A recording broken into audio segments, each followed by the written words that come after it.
നമസ്കാരം. നമസ്കാരം. ഏവർക്കും ലേഡീസ് അവറിന്റെ ഈ പുതുപുത്തൻ എപ്പിസോഡിലേക്ക് ഹൃദയം നിറഞ്ഞ സ്വാഗതം.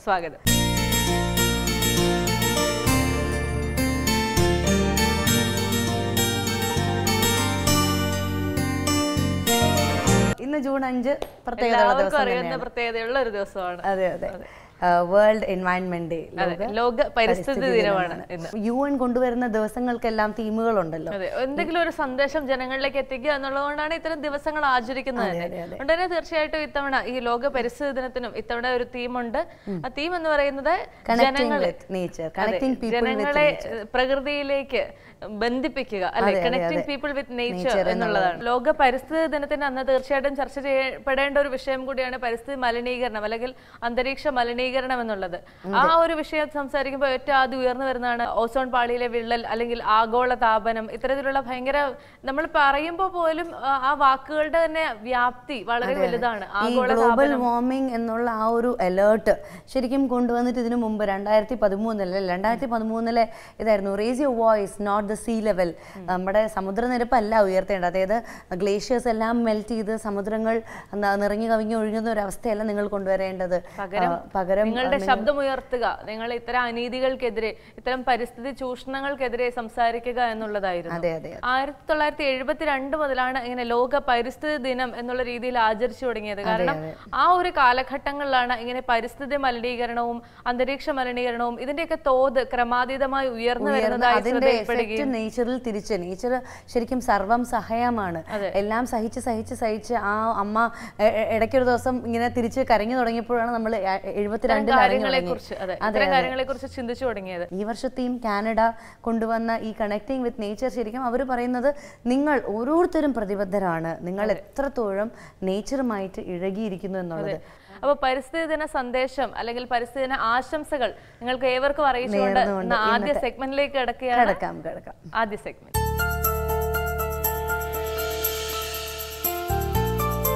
നമസ്കാരം, ഞാൻ അജന്ത. എൻ്റെ ഫുൾ നെയിം അജന്ത എം. ഞാൻ മിസ്സസ് ഇന്ത്യ കേരള 2016-17 ക്ലാസിക് കാറ്റഗറിയിൽ ക്വീനാണ്.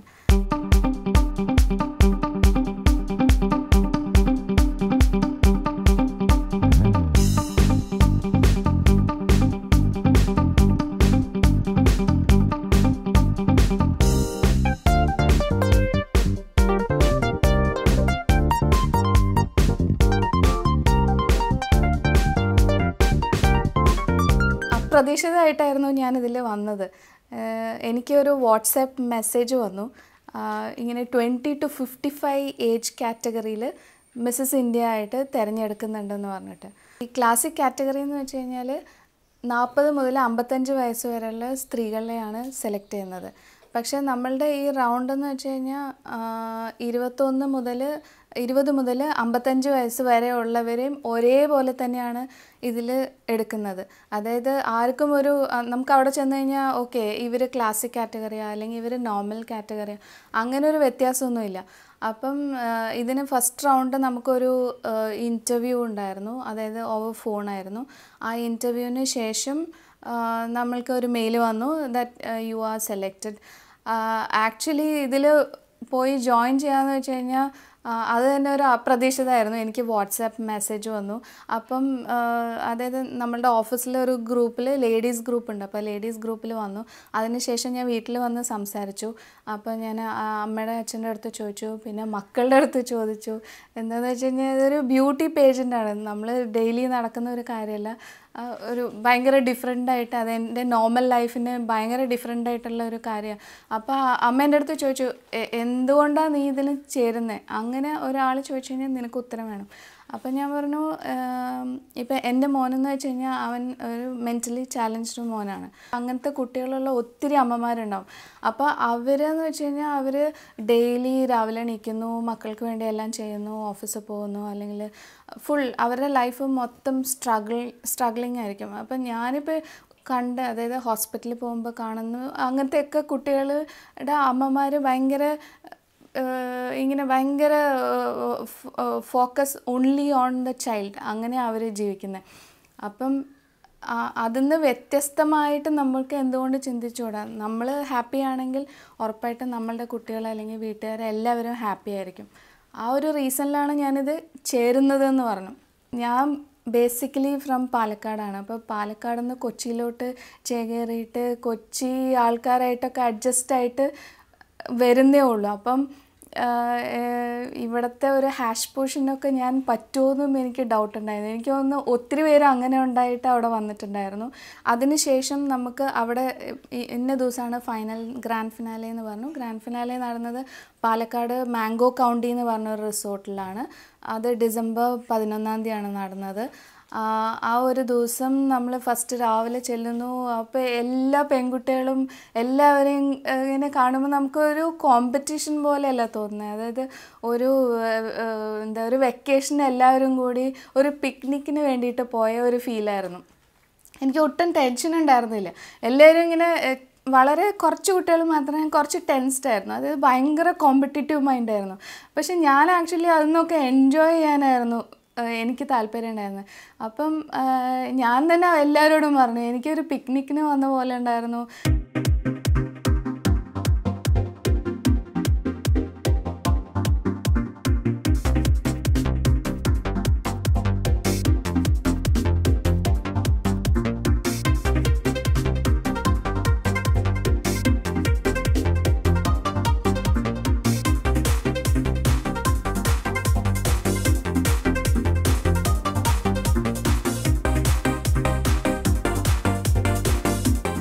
അത് കഴിഞ്ഞിട്ട് പിന്നെ നമുക്കൊരു ഗ്രൂമിങ് സെഷൻ ഉണ്ടായിരുന്നു.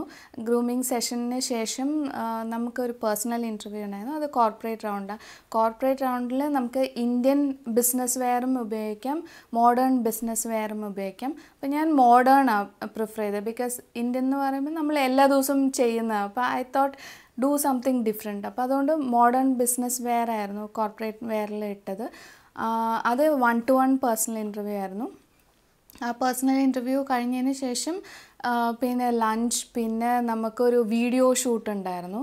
അത് അവരുടെ തന്നെ ഒരു JD ഡിസൈൻസ് എന്ന് പറഞ്ഞിട്ട് അവരുടെ ഒരു ഗ്രൂപ്പ് നമുക്ക് ഓരോരുത്തർക്കും ഓരോ ഡിസൈനറിനെ തരും. അപ്പോൾ ആ ഡിസൈനർ തന്ന ഉടുപ്പാണ് നമ്മളിടുന്നത്.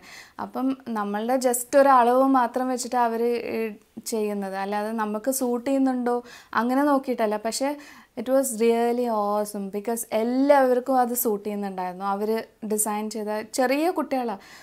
അവർ ചെയ്ത ഡിസൈനർ വെയർ ഇട്ടിട്ട് നമുക്ക് ആക്ച്വലി ഒരു വീഡിയോ ഷൂട്ടും ഉണ്ടായിരുന്നു. അതിന് പുറമെ അത് സ്റ്റേജിലും ആ ഒരു ഡിസൈനർ വെയർ റൗണ്ട് ഉണ്ടായിരുന്നു.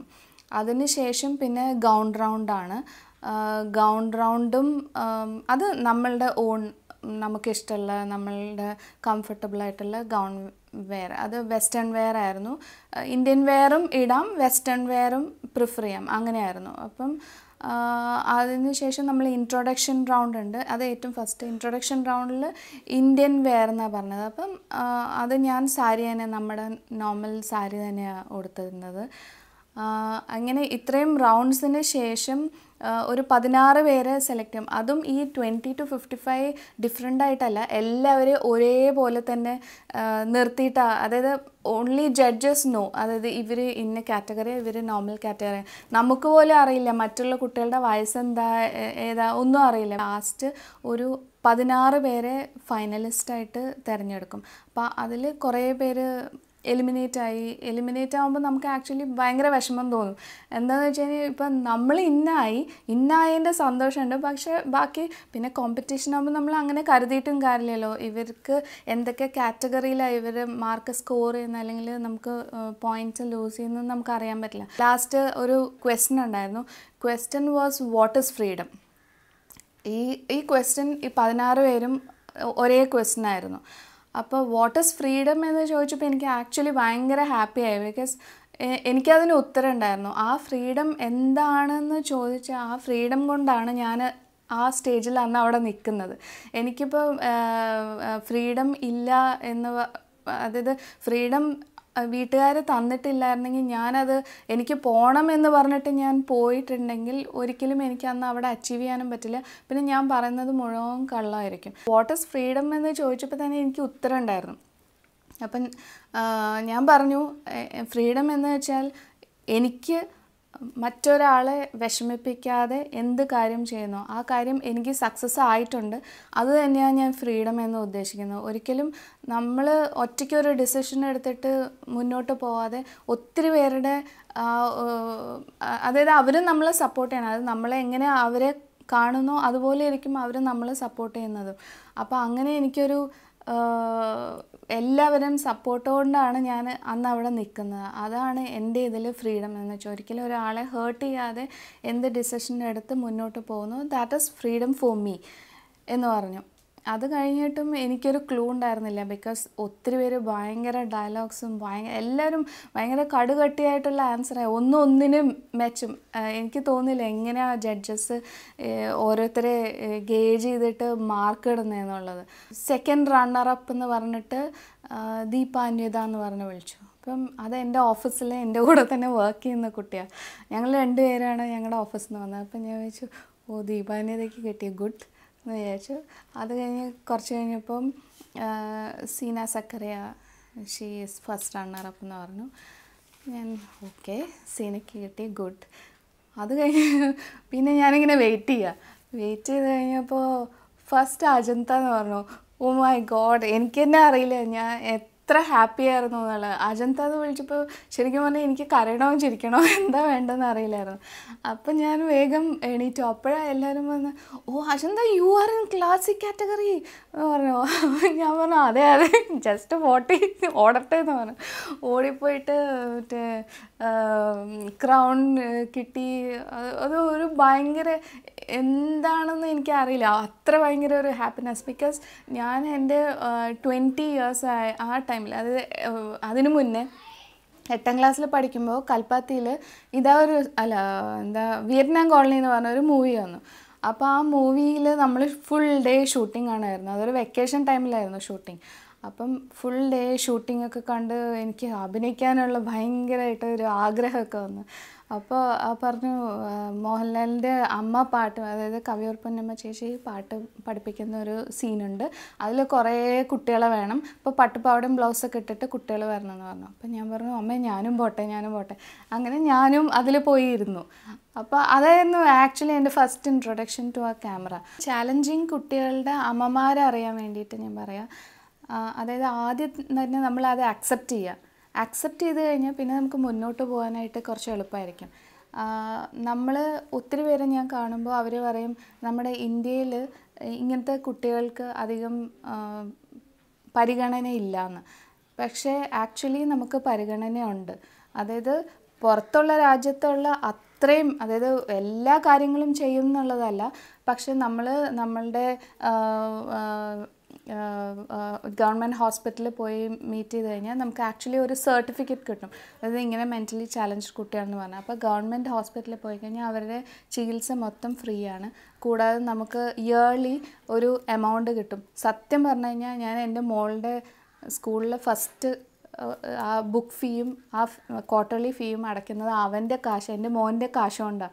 അതായത് അത്രയും വലിയൊരു എമൗണ്ട് ഒന്നുമല്ല, എങ്കിലും നമുക്കത് ഭയങ്കര സഹായകരമായിരിക്കും. അപ്പോൾ അത് നമുക്ക് ഗവൺമെൻറ്റിൽ നിന്ന് വേണ്ട എന്ന് പറയുന്ന അമ്മമാരെ ഞാൻ കണ്ടിട്ടുണ്ട്. അത് അവരുടെ അവകാശം, അല്ലെങ്കിൽ നമ്മളുടെ അവകാശം, നമ്മളെപ്പോലെയുള്ള അമ്മമാരുടെ അവകാശം അത് വാങ്ങിക്കുക എന്നുള്ളത്. ഇങ്ങനത്തെ അമ്മമാർ ബ്യൂട്ടി പേജൻറ്റിന് പങ്കെടുക്കണം എന്നല്ല ഞാൻ ഉദ്ദേശിക്കുന്നത്. പക്ഷെ നമുക്കിഷ്ടമുള്ള എന്താണോ അതിലൊക്കെ പോയി ചേരുക എന്ന് വെച്ചാൽ നമുക്ക് ഒത്തിരി നോളജ് കിട്ടും. പിന്നെ നമുക്കൊരു ആശ്വാസമായിരിക്കും. നമ്മുടെ ഫ്രസ്ട്രേഷൻ നമ്മളുടെ കുട്ടികളിലേക്ക് വരില്ല. നമ്മൾ ഹാപ്പി ആയിട്ടിരുന്ന് ആ ഒരു പോസിറ്റീവ് എനർജി എല്ലാവർക്കും കിട്ടും. പിന്നെ ഈ മിസ്സസ് ഇന്ത്യ എന്ന് പറഞ്ഞ കോണ്ടെക്സ്റ്റ്, അല്ലെങ്കിൽ അങ്ങനത്തെ ഒരു കോൺടെസ്റ്റ്, അല്ലെങ്കിൽ അങ്ങനത്തെ ഒരു ബ്യൂട്ടി പേജൻറ്റിലോട്ട് വരുന്നവരുടെ ഒരു അവെയർനെസ്സിന് വേണ്ടിയിട്ട് നമ്മൾ ഇങ്ങനത്തെയൊക്കെ ഒരു പ്രോഗ്രാമിന് പോകുമ്പോൾ ഭയങ്കര ഫിറ്റായിരിക്കണം, അല്ലെങ്കിൽ ഭയങ്കര തടിയൊന്നും പാടില്ല, അങ്ങനെയൊക്കെയാണ് നമ്മളുടെ ഒരു ഇത്. എൻ്റെ ഓഫീസിൽ തന്നെ ഞാൻ ഒത്തിരി പേരുടെ അടുത്ത് പറഞ്ഞു നിനക്ക് അപ്ലൈ ചെയ്തുകൂടെ, അല്ലെങ്കിൽ നിങ്ങൾക്ക് അപ്ലൈ ചെയ്തുകൂടെ, നിങ്ങൾക്ക് എന്തായാലും കിട്ടും. അപ്പോൾ അവരതല്ല, അയ്യോ എനിക്ക് അതിനുള്ള ബ്യൂട്ടി ഇല്ല. ബ്യൂട്ടി അല്ല ഇതിൻ്റെ ഒരു ഇതെന്ന് വെച്ചാൽ നമ്മളുടെ പേഴ്സണാലിറ്റിയാണ്. ഒബ്വിയസ്ലി നമ്മൾ ഹെൽത്തി ആയിരിക്കണം. അതായത് മെലിഞ്ഞിരിക്കുന്നോ തടിച്ചിരിക്കുന്നോ എന്നുള്ളതല്ല, നമ്മൾക്ക് ഒരു അസുഖവുമില്ലാതെ നമ്മൾ ഹെൽത്തി ആയിരിക്കണം.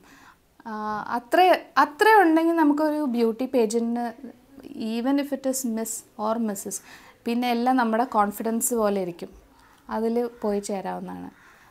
ഇത്രേ ഉള്ളൂ എനിക്ക് പറയാനുള്ളത്. കൗമുദി ചാനലിനും എന്നെ ഇവിടെ വിളിച്ച് ഇരുത്തി ഇത്ര നേരം എല്ലാവരും കണ്ടിരുന്നതിനും എൻ്റെ വളരെ നന്ദി.